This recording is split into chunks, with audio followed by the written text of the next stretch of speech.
Step 1. Choose your email marketing provider. If you want to send out emails as a business and not to your best friend or sis, you need to use a so-called email marketing provider. Don't simply use your Gmail account to email your yoga students. Not only will you be breaking email marketing laws, yep, they exist, you'll also have no real way to grow your list, because people can't sign up for it. And the good news is, you can start for free, so there's really no excuse. There are tons of options, but the ones that I recommend are MailChimp and ConvertKit. MailChimp is free for up to 2,000 subscribers and it's great when you're just starting out.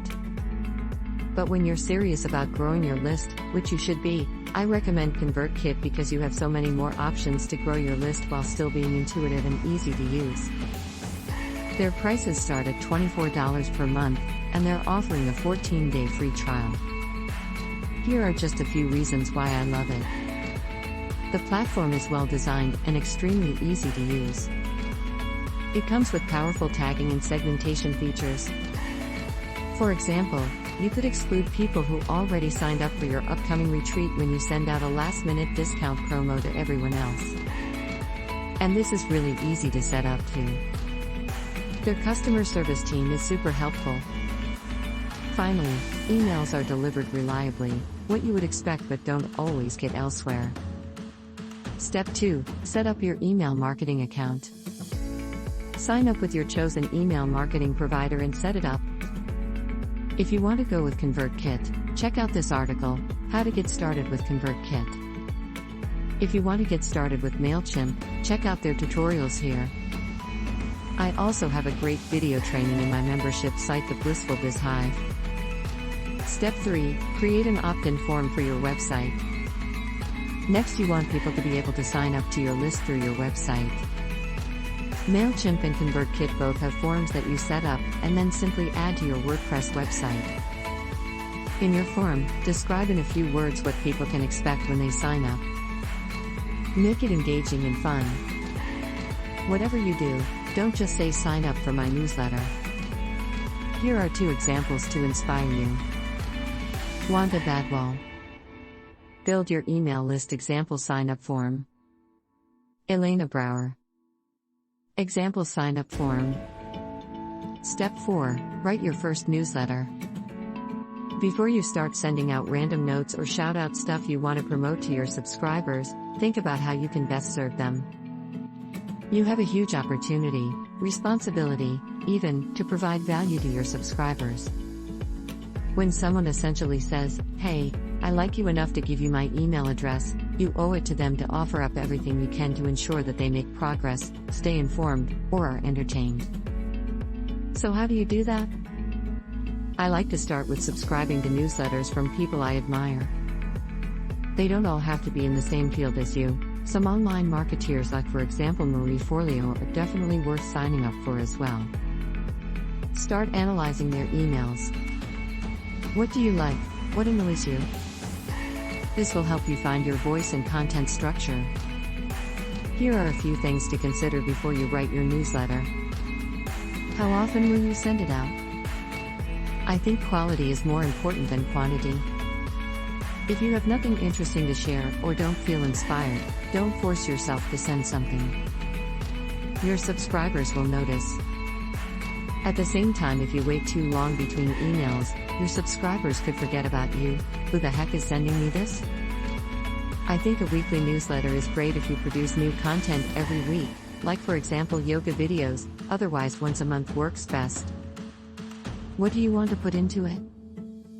It's good to have a bit of structure so your subscribers know what to expect. For example, you could start your newsletter with sharing a personal story or insight. People want to know what's happening in your life. Then you want to provide value, like an early bird discount for your next workshop or a link to your new yoga video. Add some more value by sharing things like your favorite podcasts, recipes, or books. Finally, close with a call to action. What do you want your readers to do next? Sign up for your next workshop? Comment on your latest blog post? Join your Facebook group? Write like you're talking to a friend. When we read conversational content, we instantly feel a connection with the writer. We feel like we're getting to know him or her. This is your aim. But how do you actually do this? Writing conversationally doesn't mean you actually write as you talk. For me, this would be wishy-washy words, grammar mistakes, and unfinished sentences. Instead, edit your text so it doesn't sound like writing, and don't forget to add a dollop of personality. In a world of endless pixels and meaningless likes, we crave human connections and voices that resonate with us. Just try to be yourself and write like you're having a cozy chat with your student over a cup of chai tea. Click here for more tips how to write great emails. Step 5. Create a welcome message. Your welcome message is the first email your new subscribers will get automatically after they've signed up to your list and confirmed their subscription. Here, first impressions absolutely matter. That's why you should put some effort into your welcome message. In your message, you want to acknowledge how grateful you are to the folks who actually took the time to subscribe to your list. So, start with saying thank you. You could also offer a special treat like a discount to your shop or next workshop. Next, tell your new subscribers what they can expect to get from you now that they are on your list.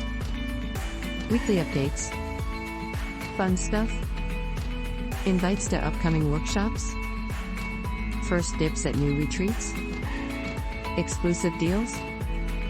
You want them to get excited about being on our mailing list. Finally, don't forget to include a photo of you to make your message even more personal. Here's my welcome message for people who subscribe to my list on www.happyyogatravels.com as an example. Example welcome message. Step 6. Design a freebie. People freaking love getting freebies. Offering someone an unexpected gift is one of the quickest ways to form a bond with that person. And when that gift or freebie that you give someone who signs up for your email list happens to be totally awesome, beautiful, inspiring, or helpful, instant love and connection happens.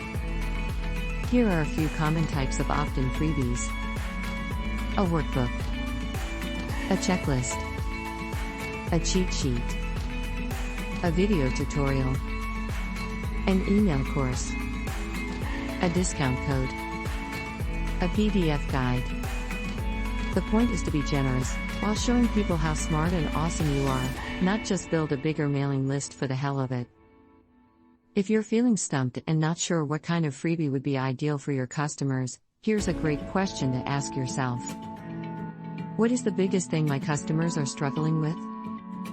And what's one gift that could help them with that?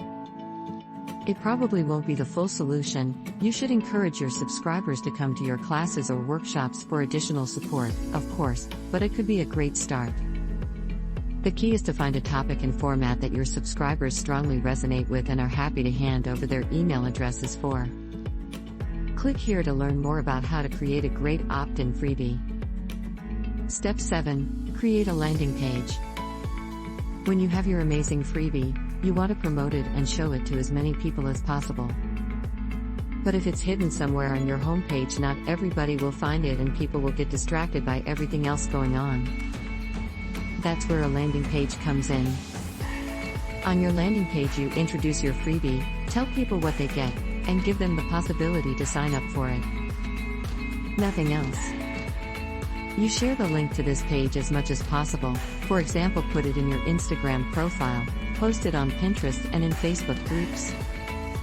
Here's an example of one of my landing pages. Example landing page to build your email list. Step 8. Drive traffic to your freebie. Now that you've created a kick-ass freebie, it's time to get it out there. There are 1,000,001 ways you can promote your freebie, but here are a few of my favorites. In social media posts. In your social media bios. In a blog post. In your sidebar on your website. In Facebook groups. In forums or other places your readers hang out. In guest posts on other websites. As a quick one-liner or PS in the signature field of your emails, below your name and contact info. The worst thing you can do is spend days actually creating the freebie, and then not spend enough time promoting it. Step 9. Create a content plan. Having a plan is the key to consistency. First, brainstorm topics and look up upcoming events you want to promote. Next, plan your newsletters for the next 2 to 3 months so you'll know about every event or update that's coming up or promotions you can include in your emails. This strategy will prevent any last-minute disaster. You can make your email newsletters in a comfortable way and prevent sending random, unstructured emails. Step 10. Test, test, test. Taking some time to test each email thoroughly before you send it out is super important. Read it at least twice and check all the links.